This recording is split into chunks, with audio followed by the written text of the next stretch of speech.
திருத்தணி முருகன் கோவிலில் ஆடிக்கிருத்திகை 2ஆம் நாள் தெப்பத் திருவிழா வெகு விமரிசையாக நடைபெற்றது.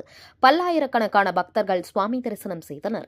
திருவள்ளூர் மாவட்டம் திருத்தணியில் உள்ள 6 படை வீடுகளில் 5ஆம் படை வீடாக திகழும் அருள்மிகு சுப்பிரமணிய சுவாமி திருக்கோவில். இந்த கோவிலில் ஆடிக்கிருத்திகையை முன்னிட்டு இந்த 2ஆம் நாள் தெப்பத் திருவிழாவிற்காக மாலை 7 மணி அளவில் காவடி மண்டபத்தில் இருந்து வள்ளி தெய்வானை முருகப்பெருமான் உற்சவர் தேர்வீதி வலம் வந்து படிக்கட்டுகள் வழியாக மலையடி வாரத்தில் உள்ள சரவண பொய்கை குளத்திற்கு ஊர்வலமாக சுவாமி எடுத்து சென்று சரவண பொய்கையில் உள்ள அலங்கரிக்கப்பட்டிருந்த தெப்பத்தில் எழுந்தருளி பக்தர்களுக்கு காட்சியளித்தார்.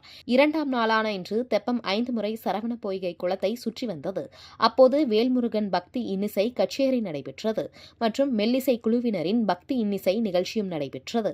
இந்த தெப்ப திருவிழாவை கொட்டும் மழையை பொருட்படுத்தாமல் பக்தர்கள் குளத்தின் 4 பக்கப்படிகளிலும் அமர்ந்து அரோகரா அரோகரா என்று பக்தி முழங்க விண்ணை பிளக்க கோஷம் எழுப்பி தெப்பம் வரும்போது கற்பூரம் ஏற்றி சுவாமியை தரிசனம் செய்தனர்.